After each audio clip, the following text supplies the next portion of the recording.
They do these tests on you and they know when you're going to die and they're right within a month. So I went down there, they did my blood work. He said, if you keep doing what you're doing right now and you stay on this trajectory, you got 10.4 years. He went, no fucking way. He slammed the table down. He's like, you gotta be kidding me. You're starting to freak me out. He said, you do exactly what I tell you to do for 10 weeks and I guarantee you I'll change your life. Bonjour docteur, alors ces analyses que j'ai payées 1000 €, ça dit quoi? Les chiffres sont formels, il vous reste 4 ans à vivre. Je suis désolé. Quoi? Comment ça il me reste 4 ans à vivre? Mais attends, j'ai que 32 ans. Attends voir, il sait pas que je suis abonné à Masdac. Get ça. Docteur, je veux des explications. Ah oui, pardon, autant pour moi, j'avais pas lu. Il y a la deuxième page aussi. Il vous reste 4 ans, 3 mois et 8 jours. Bon, c'est quand même mieux, hein. Allez, bon courage. Amis de la masse, bonjour, je suis sur la chaîne du Doc et dans cette vidéo, on va réagir à l'incroyable transformation de Dana White, non pas seulement sur le plan physique puisqu'il a quand même perdu 15 kilos en 10 semaines, mais surtout il a pu rallonger son espérance de vie alors qu'il était condamné à ne vivre que 10 ans et 4 mois. Oui, je sais, c'est très précis et vous allez voir comment est-ce qu'il a pu faire une transformation aussi incroyable. Avant de commencer, vous le savez, n'oubliez pas un pouce bleu et un abonnement puisque chaque pouce bleu va rallonger votre vie d'au moins 10 ans. Je pense que c'est pas encore prouvé par la science, mais ça va pas tarder. Donc soyez des précurseurs, faites-le dès maintenant. Abonnez-vous, likez, partagez. Bref, c'est parti pour la vidéo générique.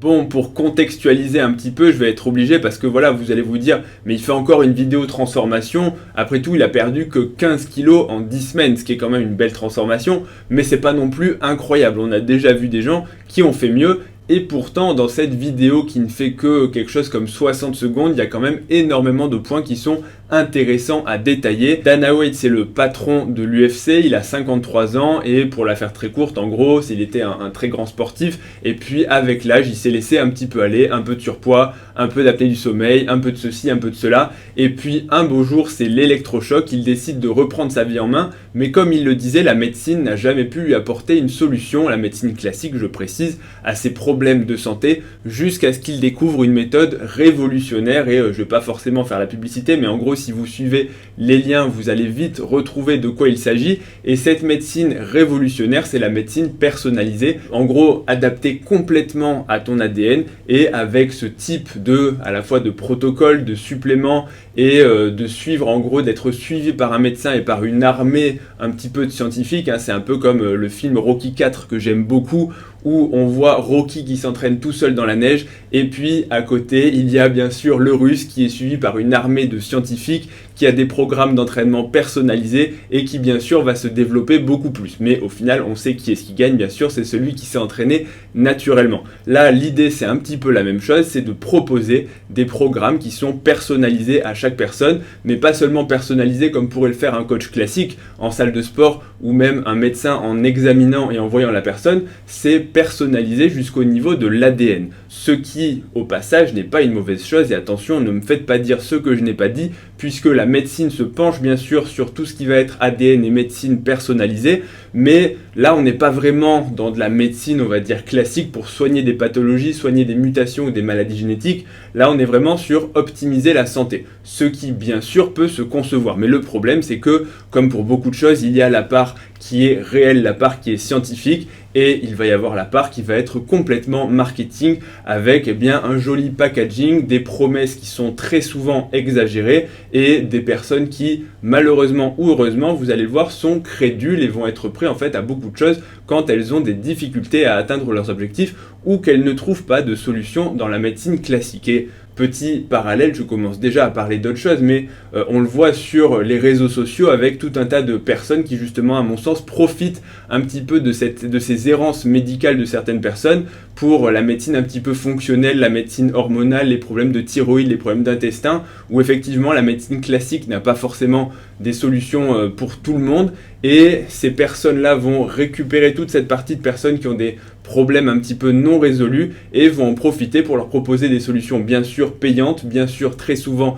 assez chères et qui sont pas toujours justement prouvées par la science. Je ne dirai pas non plus de nom, mais je pense que vous aurez tous une petite idée du type de personnes auxquelles je fais référence. Pour revenir à Dana White, une analyse de son ADN, une analyse de ses biomarqueurs, un régime cétogène pour perdre du poids et un protocole Superhuman qui, vous allez voir, coûte une fortune avec du magnétisme, de l'oxygénothérapie, de la lumière rouge et un cocktail de vitamines et d'antioxydants dans une poche, dans un pochon qui est non pas transparent mais qui est jaune fluo. Donc forcément, jaune fluo, et bien si avec ça vous ne ressortez pas comme un super-héros, moitié Spider-Man, moitié Hulk, je sais pas ce qu'on peut pour vous. La première chose dont je vais parler, c'est le régime cétogène. Je vais pas rentrer dans les détails puisque là encore on pourrait en parler sur toute une vidéo, mais extrêmement rapidement, le régime cétogène, c'est un régime pour, alors pas forcément perdre du poids, il y a des gens qui sont au régime cétogène à l'année parce qu'ils se sentent mieux, mais c'est souvent utilisé dans une optique de perte de poids.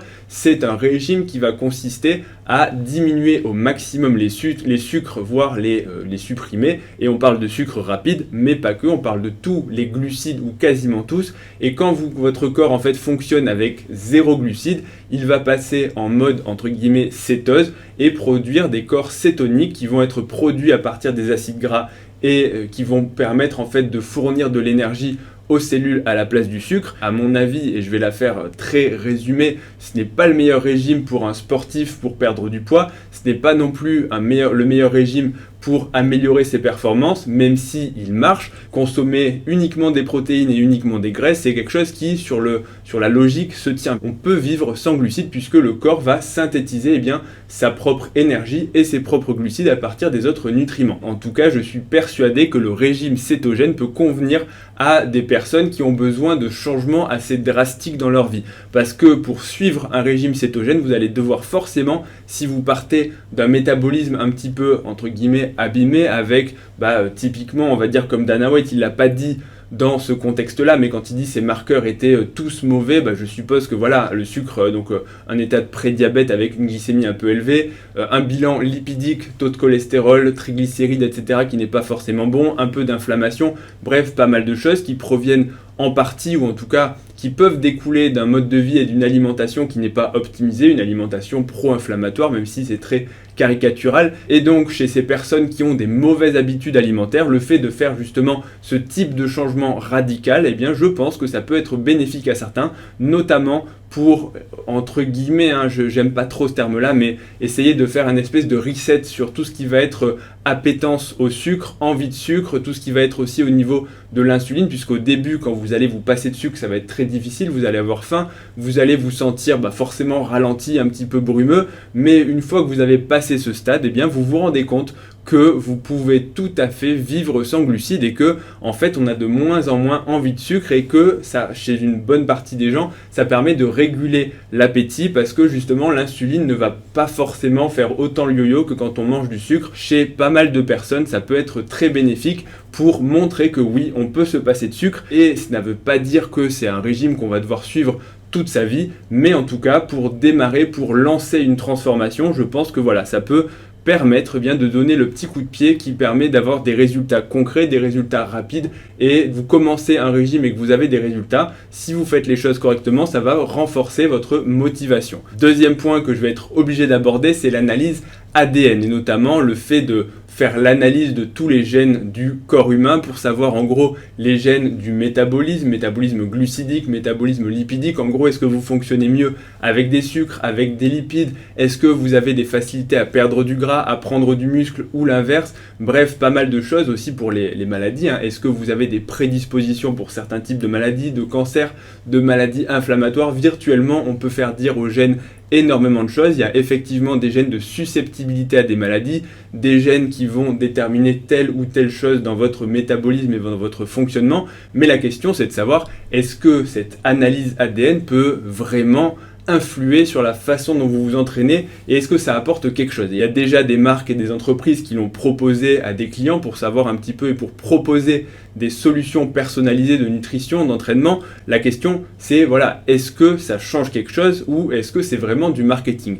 Et quand on analyse beaucoup de gènes, j'étais déjà pas forcément très chaud, je pense que ça peut avoir un intérêt et un avenir mais qu'aujourd'hui ça n'est pas quelque chose d'abouti, à la fois parce qu'on n'a pas encore élucider tous les gènes et qu'on ne comprend pas encore très bien leur fonctionnement pour le sport et même pour la médecine, mais on va dire que dans la médecine c'est déjà beaucoup plus rodé, mais en tout cas pour le sport, pour la nutrition, je pense qu'il y a encore pas mal de progrès à faire. Deuxième chose, c'est l'interaction des gènes entre eux. C'est pas parce que vous avez un gène qui favorise la prise de muscle que vous allez forcément devenir Ronnie Coleman, parce que des gènes qui vont interagir et moduler votre réponse à l'entraînement, il n'y en a pas qu'un, il y en a certainement des centaines, voire même des milliers. Donc il faudrait tous les analyser, voir comment est-ce qu'ils interagissent et à quel pourcentage en fait entre eux pour savoir lequel va être prédominant. Bref, c'est extrêmement complexe à mettre en place et je pense que aujourd'hui ce n'est pas quelque chose de fiable, en tout cas certainement pas pour des tests entre guillemets pas chers avec un PDF derrière qui va vous dire de façon bateau. C'est un peu comme quand tu achètes un programme d'entraînement, sauf que cette fois-ci on te fait croire que ton truc est personnalisé par ta génétique. Alors qu'en vérité, ce qui va se passer, c'est que ça va te dire t'as tel ou tel gène et puis on va t'envoyer le PDF associé avec une espèce de tableau à double entrée. Toi, tu vas croire que c'est personnalisé et ça l'est un petit peu bien sûr, mais en vérité, ça ne t'apportera pas foncièrement plus d'éléments que de t'entraîner, de manger et de voir ce à quoi tu réagis, puisque finalement, il y a à mon sens aujourd'hui beaucoup plus d'intérêt sur la nutrition, je parle, et l'entraînement, à faire ses propres expériences de façon assez rapide. Vous voyez à quoi vous réagissez et ça vous permet de continuer ce qui marche et d'enlever ce qui ne marche pas. Sauf qu'il y a quand même, je pense, un gros effet placebo, c'est que si ton médecin te dit j'ai analysé toutes tes prises de sang, ta génétique, etc., et le plan que je te propose, il va marcher à 100% parce qu'il est spécifique pour toi, je pense qu'en termes d'effet placebo, si vous êtes en face d'une personne qui est un petit peu réceptive et qui en plus a payé très cher, vous avez les clés en fait du succès parce que le message va être d'autant plus puissant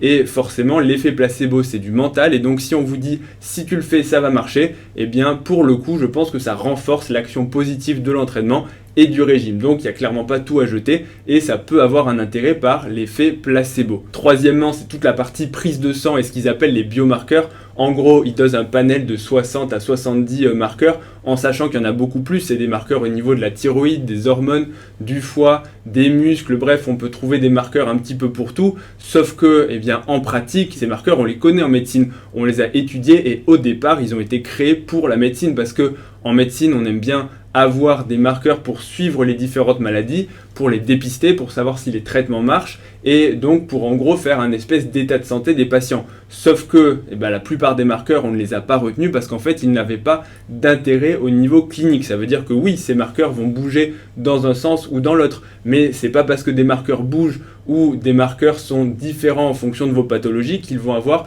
un véritable intérêt et que de les contrôler, de les diagnostiquer, ça va avoir un impact. En gros, peut-être que tu as un marqueur qui est élevé, mais si finalement ça n'implique ni traitement ni modification et qu'en fait ça n'aura pas de conséquences pour toi, quel intérêt d'avoir dosé ce marqueur? La réponse est aucune. Et c'est très souvent, je fais à nouveau la parenthèse, dans les médecines fonctionnelles intégratives, ce qui est une bonne chose. Je ne dis pas que tout est à jeter et que tout est à prendre dans la médecine conventionnelle, certainement pas, mais en tout cas il y a beaucoup de choses qu'on va vous doser mais qui finalement n'auront pas d'intérêt, pas d'impact et après oui on va vous dire attends tu as tel marqueur qui est un peu élevé, ton médecin ne te l'a pas dosé d'ailleurs donc forcément il y comprend rien et si je te supplémente avec telle ou telle vitamine on va le faire bouger. Oui, c'est peut-être vrai, mais la question c'est est-ce que d'avoir fait bouger ce marqueur et d'avoir supplémenté dans cette vitamine, ça va avoir un intérêt clinique, auquel cas, clinique ça veut dire sur les symptômes, sur la survie, sur la qualité de vie? La réponse c'est pas forcément parce qu'on a essayé et ça a été recherché dans beaucoup d'études justement de savoir qu'est-ce qui permettait d'améliorer les gens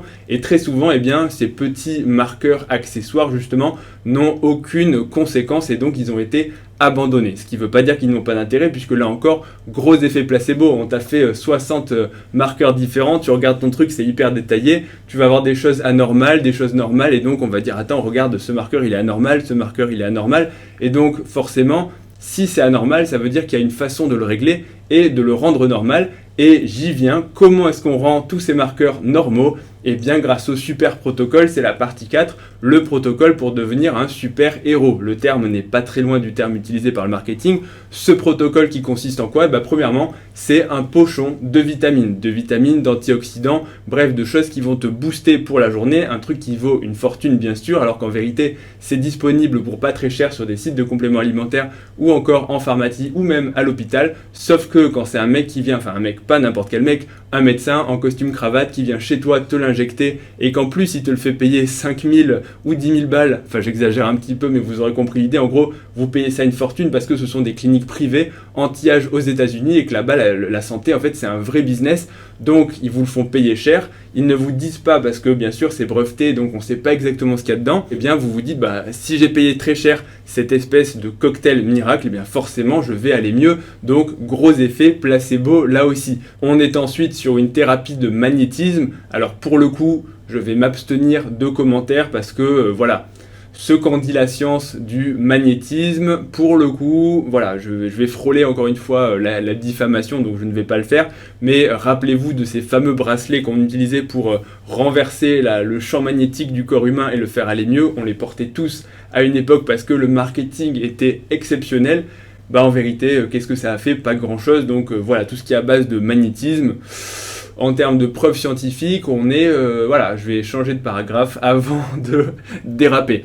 L'autre chose, bah, c'est l'oxygénothérapie. Alors là, pour le coup, l'oxygène, ça peut sembler être une bonne idée. En gros, après t'avoir injecté des vitamines, après avoir renversé ton champ magnétique, on va te faire absorber, donc respirer de l'oxygène pour que tes cellules se gorgent d'oxygène parce que bah oui, l'oxygène c'est la vie, bien sûr, c'est le slogan. L'oxygène c'est la vie, quand t'as pas d'oxygène tu meurs, merci Einstein, et quand t'as de l'oxygène, eh bien tu peux véritablement devenir un super-héros. Je vais quand même faire un petit rappel, l'oxygène, même si ça peut sembler être une très bonne idée parce que ça guérit beaucoup de pathologies, ça permet de sortir des patients d'état critique quand justement il manque d'oxygène, mais l'oxygène c'est toxique. Dans le mot oxydation, il y a le mot oxygène, ça veut dire que plus tu as d'oxygène et plus tu vas t'oxyder rapidement. Donc c'est bien beau d'un côté de mettre un pochon d'antioxydants, super pour ensuite te mettre de l'oxygène à fond les ballons dans le pif, comme ça ton taux d'oxygène dans le sang il va augmenter, et pour le coup, sachez-le, l'oxygène ça a été montré comme quoi c'est mauvais. Si vous vous mettez un masque à oxygène à 15 litres par minute pendant plusieurs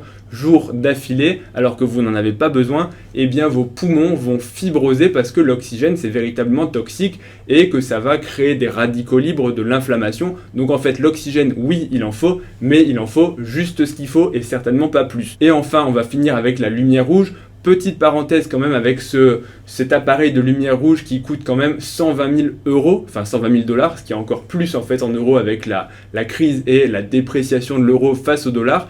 Voilà, on est quand même sur de la médecine de luxe, donc c'est juste pour vous dire que on est sur des prix, voilà, enfin c'est-à-dire que 120 000 euros, je sais pas si vous réalisez, mais c'est énorme pour quelque chose qui est censé améliorer ta santé. La lumière rouge, je vais dire un petit peu moins de choses parce que pour le coup, il y a quand même des preuves, en tout cas des études qui montrent que ça pourrait avoir des bénéfices anti-inflammatoires, amélioration sur les douleurs, amélioration sur la psychologie. On pourrait en faire là aussi une vidéo, mais voilà, la lumière rouge, à la limite, pourquoi pas, mais en tout cas, certainement pas payer 120 000 euros pour ça. Bref, on va pouvoir conclure la vidéo, mais avant, dernière question que tu te poses, est-ce qu'on peut véritablement prédire la mortalité de quelqu'un et la date du décès au mois près? La réponse, c'est non. Il existe bien sûr des moyennes, des médianes, des statistiques, des écarts types, tout ce que vous voulez à partir de différents facteurs de risque, analyse génétique, etc. On a des scores de risque où on dit voilà, si tu as 65 ans, que tu es fumeur, diabétique, obèse, hypertendu, etc., ta probabilité de mourir à 5 ans, elle est de tant de pourcents. Et donc tu peux faire une médiane, une moyenne et donc dire statistiquement, ta moyenne de mourir, c'est en gros 5 ans. Donc on peut faire une estimation et dire il te reste 5 ans et 3 mois à vivre. C'est faisable. Maintenant, quelle est la pertinence de ça? Bah, elle est en fait assez faible, même si, c'est quand même ce que je vais dire aussi, pour certaines personnes, ça peut être un électrochoc. C'est-à-dire que si tu es un peu négligent sur ta santé et que, bon voilà, tu as envie de perdre un peu de poids, tu as un peu envie d'arrêter de fumer, mais tu as un peu du mal à t'y mettre, parfois le fait d'avoir quelque chose de chiffré, ça met du concret et ça évite justement d'être dans le flou et de dire oui, tu as un risque élevé. Mais en fait, un risque élevé, ça veut dire quoi? Là, on te dit concrètement, voilà, en gros, ta moyenne de mourir, elle est de 10 ans et 4 mois. Voilà ce que ça veut dire. Il a une chance sur deux d'être mort à 10 ans et 4 mois. Donc, ça reste quand même élevé quand il a 53 ans. Maintenant, il faut voir aussi comment ont été faits les calculs. Mais tout ça pour dire que voilà, on ne peut pas le prédire de façon parfaite, ça ne veut pas dire qu'il allait mourir à 10 ans et 4 mois, mais qu'en moyenne, bah, il était à risque élevé de mortalité. Donc voilà pour la différence. Maintenant, c'est vrai que dans les séries américaines, on est beaucoup à dire il vous reste 3 mois à vivre, toi c'est 4 jours, toi c'est 15 ans. En France, on le dit beaucoup moins parce que c'est une différence de culture, mais au final, les statistiques, on les a. C'est juste qu'on est un peu plus réticent et on n'aime pas trop les dire parce que finalement, dire à quelqu'un qu'il a 3 mois à vivre, est-ce que ça a véritablement un intérêt en sachant qu'il y en a un qui va va vivre 6 mois et l'autre qui va vivre 1 mois avec la même pathologie. Personne ne peut lire l'avenir et certainement pas avec des statistiques. Si t'es encore là, ben déjà bravo parce que c'était pas gagné d'arriver encore vivant à la fin de la vidéo. N'hésite pas à me faire coucou en commentaire ou à me mettre ta meilleure estimation sur, je sais pas, n'importe quoi, sur combien de kilos de muscles je vais prendre cette année. Bref, allez, n'oublie pas non plus le pouce bleu, l'abonnement à la chaîne. Retrouve-moi aussi sur Instagram, ledoc.pm pour des vidéos d'1 minute sur le sport et la santé. Et je te dis à bientôt pour la prochaine vidéo. Salut à tous.